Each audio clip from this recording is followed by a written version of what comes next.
Lepo pozdravljeni v našem novem podcastu. Danes imamo gosta, ki prihaja iz vzhodne Slovenije, iz regije tik ob meji s Hrvaško. Z nami je gospod Vasja Čretnik, ki je benem direktor marketinga in prodaje v podjetju Terme Olimia. Lepo pozdravljeni. Lep pozdrav. Za začetek naj še povem, da moje ime je Gašper Ivančič iz Tehnološkega parka Ljubljana, ki sodelujemo pri projektu Star Growth, delno sofinancirane strani Evropske unije, iz direktorata za enotni trg. Gospod Čretnik, zelo nas veseli, da ste z nami. Bi vas pa kar prosil, da se malo predstavite, kakšna je vaša vloga v podjetju Terme Olimia, s čim se ukvarjate? Ja, moje ime, kot ste že omenili, je Vasja Čretnik. V Termah Olimia sem že od leta 2001, torej že 24-25 leto. Sem sicer trenutno vodja prodaje marketinga, opravljam pa začasno tudi funkcijo vodje bazenov in savn, pač kadrovske situacije. Od leta 2014 pa sem prokurist v podjetju, ki je pač neka funkcija poleg tega, ampak ne prenaša nekih direktnih zadolžitev. Obenem sem pa tudi eden od dveh direktorjev Term Tuhelj, naše hčerinske turistične firme na Hrvaškem. Tako ste rekel, sem prišel leta 2001, takrat se je ravno odprl termalni park Aqua Luna, dejansko sem skupaj s to otvoritvijo prišel sem, da sem začel to voditi, potem sem nekaj let vodil te same bazene, zdaj ta funkcija, potem pa sem prevzel prodajo in marketing, kjer sem še danes. Super. Imate kar pestro, v bistvu, bi se temu rekel, oziroma če vodite v bistvu na dveh lokacijah, pa še toliko funkcij, v bistvu benem je kar verjetno zahtevno. Drži. Ampak smo v turizmu, turizm je pač veja, kjer delamo, pravimo 24/7, skratka, tisti, ki se tega zavedamo, je to lep poklic, hkrati pa zahteven, ker je res, smo obremenjeni in naši sodelavci najbolj obremenjeni ravno takrat, ko vsi ostali počivajo. To je res, to je res. Ker je sam projekt v bistvu nekako izhaja tudi iz tega popandemičnih ukrepov, sem vas hotel na začetku mogoče malo povprašati, kako je sama pandemija COVID-19 takrat vplivala na poslovanje Term Olimia in kako ste se takrat v tisti krizni situaciji tudi potem lotili reševanja take situacije. Sploh glede na to, na vaš položaj, ko ste vodja prodaje in marketinga, je bilo takrat verjetno res zahtevno. Ja, v bistvu je bil najprej to velik šok za vse, ker kaj takega ni bilo, nismo doživeli od, ne vem, starejši pravijo od vojne, druge svetovne, totalno zaprtje in poti in delovanje in vsega. Ampak mi smo se hitro organizirali in smo pač to zaprtje izkoristili za določene izboljšave, določena, vzdrževalna dela, neke nadgradnje, tako da mi smo v času covida dejansko uspeli popolnoma prenoviti in razširiti restavracijo v hotelu Breza, kar bi bilo sicer v času, ko bi normalno obratovali veliko težje oziroma skoraj nemogoče. Pri polnem hotelu bi morali neke dele hotela zapreti, tako da smo to s pridom izkoristili in brez tega bi si danes težko predstavljali poslovanje naprej, ker pač delamo res na visokih obratih. V hčerinski firmi na Hrvaškem smo v času covida odprli in zgradili nov glamping, ki ga danes koristimo. Glavna zadeva, ki pa smo si jo takrat hitro razčistili, pa je, da moramo poskrbeti za naše zaposlene. Nekateri so predvsem manjši, ki se to niso mogli privoščiti, kakorkoli so se poslovno tako odločili, so delavce odpuščali, mi nismo poslušali tega, ampak smo res poskrbeli za njih in ves čas smo težili k temu, da takoj, ko je bilo možno, smo začeli z delom. Skratka, nismo šli po poti lagodnega koriščenja državnih pomoči. Ob zaprtem kompleksu, ampak smo šli v aktivne akcije in izkoriščali poslovanje na tistih delih, ki so bila možna in ki so bila dovoljena. Tako smo na primer v času covida ko so bile dovoljene določene skupine, smo tukaj, ko je bil cel kompleks zaprt, ki si spet ne bi mogli predstavljati, da bi to naredili v času, ko imamo tudi turiste, gostili eno snemalno ekipo 100 ljudi, ki so snemali reklamo za lansiranje nekega avta in smo pač to izkoristili. Potem smo še v času zaprtja, ko se še ni vedelo za turistične vavčerje in bone, smo lansirali marketinško akcijo, v kateri smo pač predlagali in gostom ponudili znižanje cene, bi rekel, za visok popust ob takojšnji rezervaciji, izkoristili ga pa bodo lahko, ko bomo odprti. In so spraševali, kdaj pa bomo odprti, nekaj to mi ne vemo, ampak vi zdaj si rezervirajte in ko bo odprto, boste lahko prišli. Dejansko smo že v začetku junija zapolnili kapacitete skoraj 50%.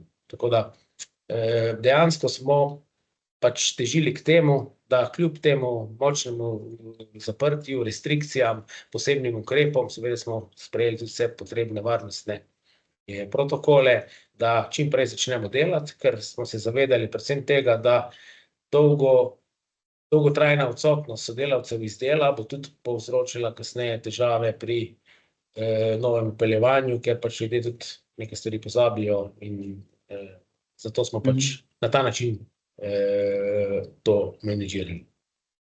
Torej bi lahko rekli, da ste krizo nekako izkoristili in iz nje prišli na nek način še močnejši.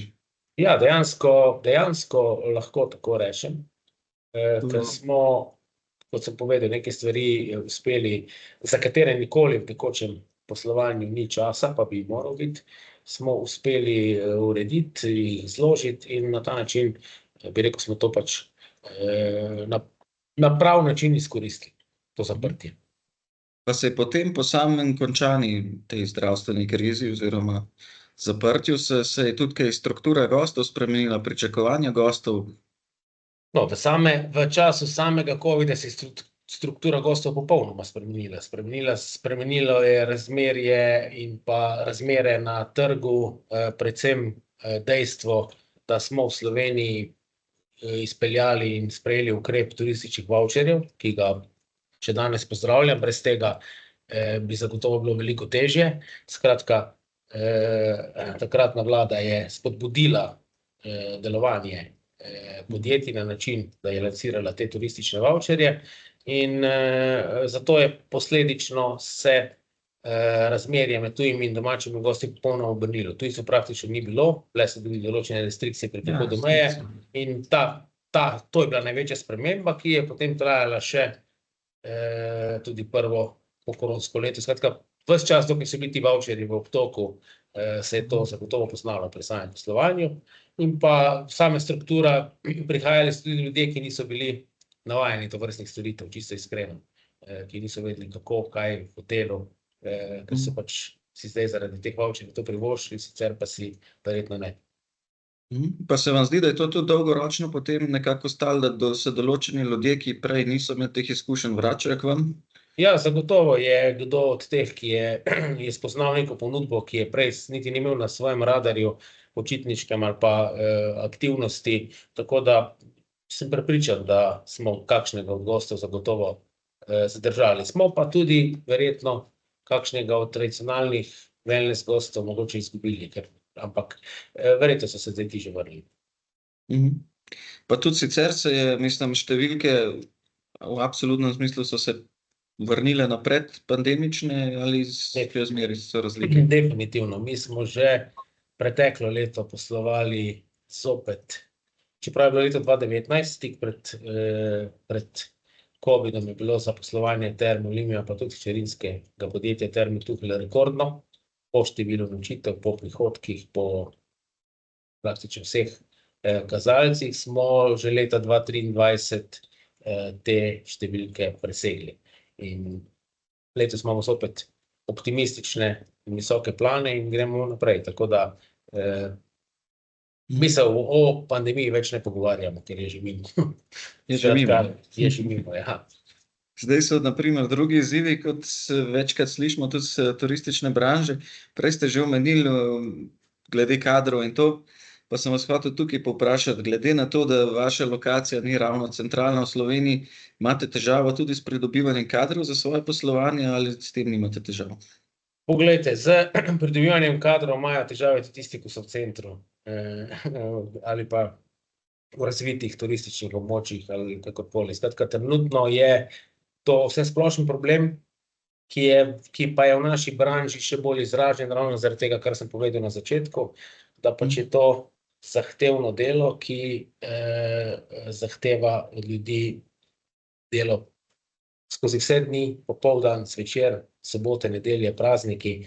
Skratka, včasih sem kar malo bil razočaran ali pa jezen, ko smo imeli referendum zaradi nedeljsko delo v trgovinah, medtem ko pa naši natakarji, sobarice, receptorke delajo čisto vsako nedeljo in čisto praznik. In to celo bolj kot med tednom, ker je takrat več gostov. Tako da to je zagotovo treba vedeti, da je pač zahtevna panoga, tako da glede na splošno kadrovsko krizo je pri nas ta zadeva še bolj izražena. In da, imamo težave, ki jih pač rešujemo na več načinov, definitivno stimuliramo to dobro, to tako sobotno kot nedeljsko delo. Sami smo sprejeli neke ukrepe, ki so nad temi, ki jih od nas kot delodajalca zahteva zakon, in to se je na koncu rezultiralo tudi v tem, da smo bili med lansko leto izbrani med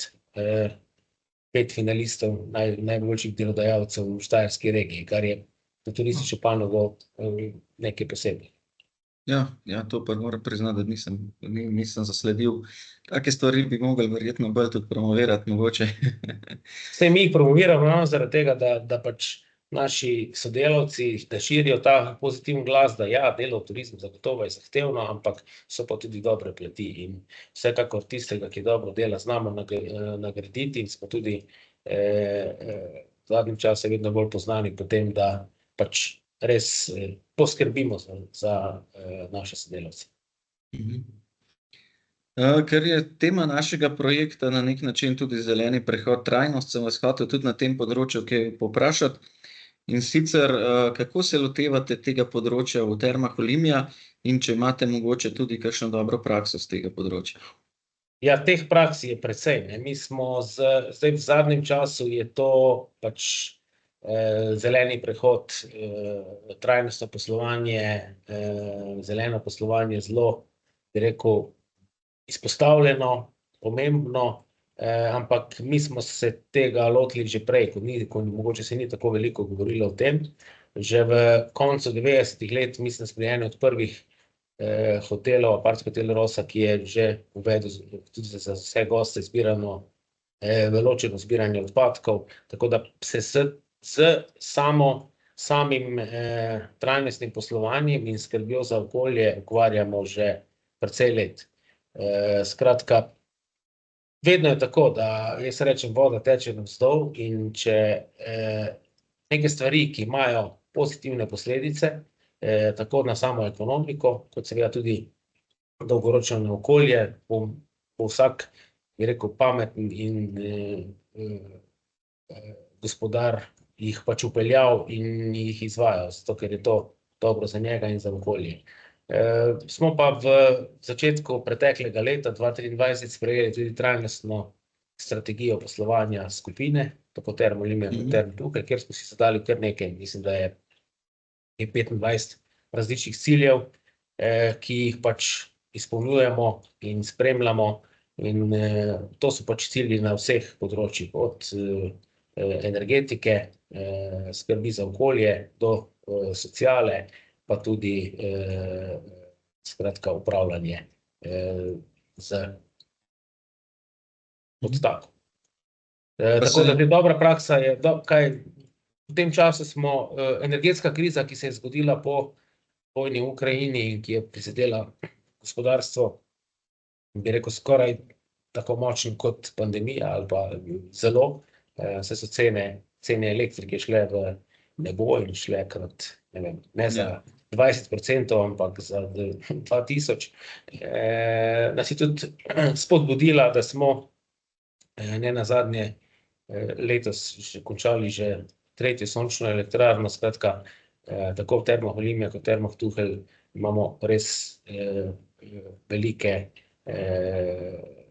te sončne elektrarne, ki jih izkoriščamo, in to zagotovo prispeva tudi neki trajnosti, medtem ko smo sam prehod na toplotno ogrevanje na lesno biomaso prešli že pred 10 leti, in to je tudi ena od zadev, ki je trajnostna raba. Uporaba naše odpadne bazenske vode, seveda potem, ko jo pripravimo za zalivanje, potem ozaveščanje zaposlenih in gostov je zelo pomembno, pa tudi pri sami nabavi skrbimo, da čim več surovin nabavljamo v rinfuzi, ne v nekih pakiranih, da je čim manj odpadne embalaže, kjer je le možno, se poslužujemo lokalnih proizvodov. Je pa res, da smo veliko podjetje z velikimi potrebami in manjši lokalni ponudniki težko zadostijo celoletno, dobavo nekih surovin, tako da smo, samooskrbni na tem lokalnem področju lahko samo pri par izdelkih, potem pa je treba to malo dopolnjevati tudi z ostalimi. Pa tudi gosti vaši prepoznavajo potem te vaše trajnostne ukrepe, to tudi kaj promovirate posebej? Seveda, promoviramo že v okviru 2 certifikatov, ki jih nosimo, zeleni ključ v hotelu Breza in zeleni ključ v hotelu Sotelija, nam nalaga,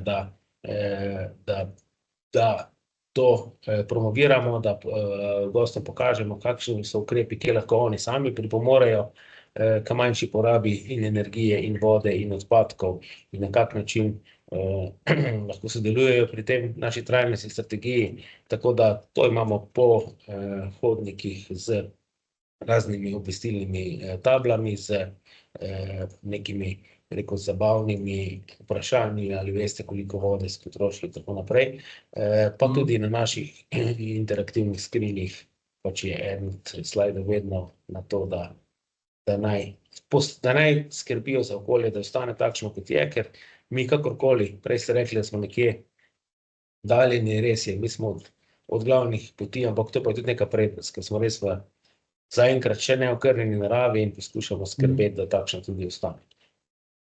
Super. Ko ste že omenili tudi zdajle digitalne skrinje, in to sem vas želel vprašati tudi glede same digitalizacije podjetja, digitalnega marketinga, se poslužujete tudi tega in kako se vam zdi, da je to pomembno? Mislim, eno je digitalno poslovanje, eno je digitalni marketing, če grem prvo naslednje, digitalni marketing je ključen za poslovanje Term Olimia. Mi omogoča doseg širokega občinstva, mi imamo, zato ker pač imamo velike obiske, imamo tudi precejšnje baze in lahko dejansko nagovarjamo goste z raznimi ponudbami, z nekimi nasveti, in dejansko je to res en od ključnih orodij pri sami prodaji naših storitev, kar dokazuje tudi rezultat, saj mi več kot 2/3 vseh rezervacij, narejenih hotelskih rezervacij, naredimo preko lastnega rezervacijskega sistema direktno, skratka ne preko posrednikov, tako da moramo pač obdelovati in delujemo digitalno na več trgih, ne. Mi imamo naše razmerje med domačimi in tujimi gosti nekje 47 domačih, 47 tujih, 53 domačih čez celo leto, medtem ko pa poleti se pa to razmerje gre na, ne vem, več kot 65% tujcev, kar pomeni, da tudi digitalno delujemo v okoliških državah in na tujih trgih, in to je dejansko, na eni strani je to ekonomično, na drugi strani so rezultati hitro vidni, tako vidiš, ko si nekaj dobro naredil, in je pač to res od socialnih omrežij do seveda našega lojalnostnega kluba, Wellcarda in vse ostalo, kar spada zraven, SEO, Sales Engine Optimization, pomembno. Tudi za dnevne goste smo uvedli digitalni nakup vstopnic, pa dejansko si lahko zagotovijo, rezervirajo prostor, kajti zaradi, kot sem že prej rekel, precejšnje gneče, smo občasno bili prisiljeni zapirati posamezne bazene, in da se ne zgodi nerodna situacija, ko se nekdo pripelje iz Ljubljane, pa na savnanje ali na wellness popoldan, pa ne more v kompleks, smo pač uvedli ta digitalni nakup karte, ki zelo dobro teče. Tako da skrbimo za to digitalizacijo tudi v samem podjetju, kar se tiče, da na e-račune smo prišli že pred časom in tudi to je tudi delno povezano s trajnostjo. Gosti si lahko na recepciji pač izberejo, da račun dobi direktno na mail, da mu ne printamo vseh teh silnih papirjev. To je samo kapljica v morju, ampak tudi pomembno. Pa se pri teh vseh novostih, ki jih vpeljujete v podjetje, poslužujete tudi na primer kakšnih evropskih razpisov, prijav na evropske razpise oziroma? Tu pa imamo en problem, ki je pa tudi izhaja iz Evropske unije, namreč Terme Olimia so v 100% državni lasti in smo veliko podjetje. In ne pomnim zdajle že par let razpisa, ki bi omogočil, da bi se podjetje v državni lasti ali pa veliko podjetje lahko prijavilo na razpis. Skratka, ti razpisi so predvsem za mala in srednja podjetja ali pa za mikropodjetja, medtem ko pa smo mi, sploh pa potem, ko dodaš še to, da je več kot 25% državne lastnine, vedno izključen. Ja. To je pač neka regulativa, ki jo sicer razumem, zagotovo pa ni, pa je pa malo čudna, ne, da država ne poskrbi, da lahko nekdo, ki ima privatno lastnino, pa je v isti branži, si lahko pri investicijah pomaga s temi sredstvi, mi pa ne. Smo pa na drugi strani na Hrvaškem, kjer tega ni bilo, uspeli pridobiti več kot slabih 7 milijonov nepovratnih sredstev za veliko investicijo, ki izvajamo ravno v trajnost in digitalizacijo tam. No, to je pa super slišati, oziroma še ena dobra praksa v bistvu. Tako. Še za konec bi vas vprašal, glede na to, da ste nek trendsetter v bistvu ne samo termalnega turizma v Sloveniji, ampak bi lahko rekli tudi na splošno. Kako vidite v bistvu potencial turizma vnaprej v Sloveniji, kje bojo največji izzivi oziroma kje so tudi največje prednosti Slovenije?